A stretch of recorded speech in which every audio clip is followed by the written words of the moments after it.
Stoveleg Media, igniting conversation.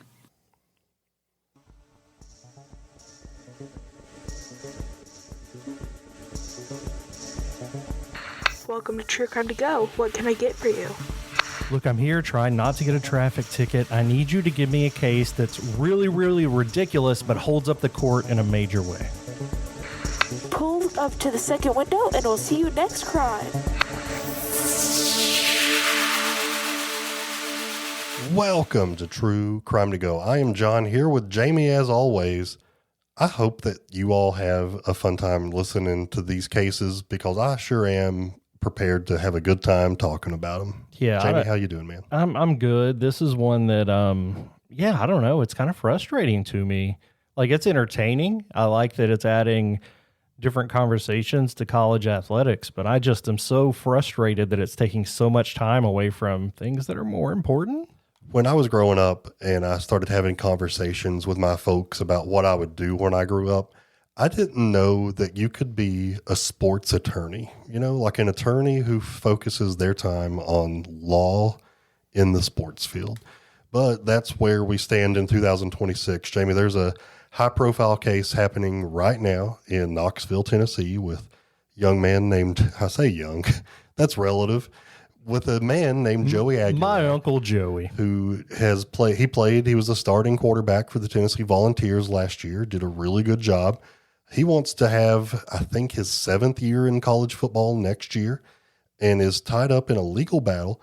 This is a case that started with the quarterback from Vanderbilt, Diego Pavia, who did the same thing and won in court. But there's so many other high-profile cases.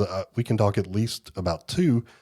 Why don't you tell us a little bit more about the Alabama basketball player before I go into my Joey story? Yeah, there is one basketball player playing at Baylor who was drafted but never played in G League or the NBA. This individual, Charles Bediako, was also drafted. He played college for Alabama 3 or 4 years ago. He was drafted to the NBA, never made it out of the G League, which means he was playing in an NBA affiliate, getting paid to play professional basketball every day. Equivalent of the minor leagues for the Major League Baseball. Yes, and he decided that he wanted to go back to college, and he got a judge in Alabama who is allegedly an Alabama donor to file an injunction saying that he was eligible to play. He played, I think, 3 or 4 games, and then a judge who I have to assume is an Alabama fan overturned that decision. Now he's not eligible again. So many court cases that are taking up the court's time deciding who can play in a college basketball game. So basically, Joey's case, and say his name again. Charles Bediako. Charles. I'm going to say Charles. So basically what they've done is they've went to court against the NCAA, but instead of going in a federal court where where the cases like this probably should be heard, they're going through local civil court like trials or case. So. And basically what they're filing is some sort of restraining order of the NCAA can't make this decision for me at this time. They don't have the legal right to do it, is what they're suing for. Yeah. So Joey Aguilar was mentioned as a plaintiff in the Diego Pavia case. That was in a state Supreme Court, if I'm not mistaken. But then he withdrew his name from that case and then filed personally in Knoxville, Tennessee, in just the regular old county courthouse, and with a very powerful attorney, an attorney who's actually represented people. You may have heard of Donald Trump. You may have heard of some of those guys, but he represented Donald Trump. So this is not a small town attorney. And like you said, they filed an injunction, basically a restraining order that said the NCAA is not allowed to prohibit him from playing. Basically, the argument is 2 things. Number 1, the JUCO years should not count because they're not governed by the NCAA, and this is an NCAA rule. And then number 2, this hurts him financially, so they're trying to claim damages. So originally, this last week, or 2 weeks ago, Joey Aguilar was granted the injunction temporarily and went to court on February the 13th. And there was no order given that day because the judge said, you're claiming damages, but you have not fully proven to me what the damages should be. So basically go get your ducks in a row, get more information, and bring data back, and we can possibly make this happen. But even if it does get granted a temporary injunction, that certainly does not mean he's going to be eligible to play football in August. But my question is bigger than that is, what should the path be to formalize a plan to make this a level playing ground for everybody, instead of leaving this up to local judges who definitely are biased, because if you're an Alabama donor, if you're a Tennessee donor, you should not be handling cases that benefit those universities. Well, here's what's happening. For people who care about this, since NIL was declared legal, so players can be paid based on their name, image, and likeness, the NCAA hates that. So what they have said is, we're going to step back and hope this whole thing falls apart so that Congress can step in and make laws about these things so that we don't have to be the ones to deal with it. Because there are a lot of legalities with the NCAA being a monopoly and some other things. Like, it's very messy legally.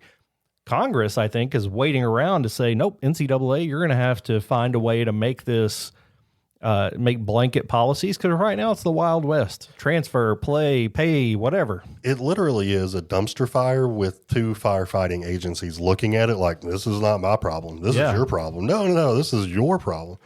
And ultimately, the sport is going to just, spiral even more out of control until somebody steps up and says, all right, here's how we're going to do things. Yeah, and it seems, there were rules in place for 100 years of college athletics that you have this many years, you can get a clearance for a red shirt year, JUCO counts as this, but then NIL broke everything. Let's just get it tidied up, because ultimately, like you said, it's creating a headache for the sport. The sport looks terrible. The players are usually in a state of flux that they don't understand their future. Teams are the same way. Fans are the same way. And then the courts are bogged down with cases about whether this 28-year-old can play against this 18-year-old for Alabama Northwest Southern. And then I don't know. I think it's a problem that we've created through negligence, and it needs to be addressed quickly and strongly, and just let's all move on. Pick a spot.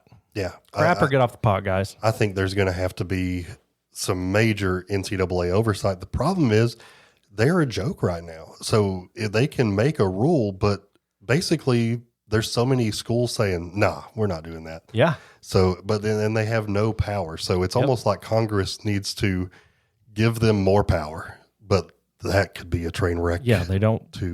I think that's what they want, but that's not what Congress wants. But somebody's going to have to either privatize this whole thing, take it away from the NCAA, have college athletics be its own league of whatever, and move from, I don't know. I volunteer as tribute. I would love to be the commissioner of all things football. We will be the official podcast of the professional college amateur high-paying all-world football league. Yeah, I like it.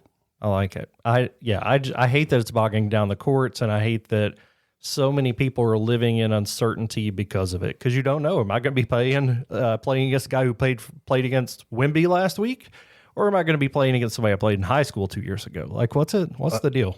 Honestly, another crime that should be looked into is the cost of tickets are outrageous, because we have to pay attorneys now. Yes, and our players. We're paying everybody.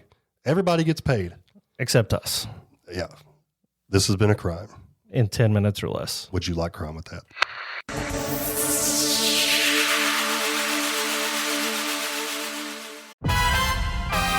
The world of Sonic the Hedgehog has been thrust into a not-so-dark, not-so-stormy hard-boiled detective story that probably nobody saw coming. Follow Sonic and the intrepid Chaotix Detective Agency as they take on their biggest case yet. This high-flying, action-packed adventure will take them across the world, fighting for every clue they can find.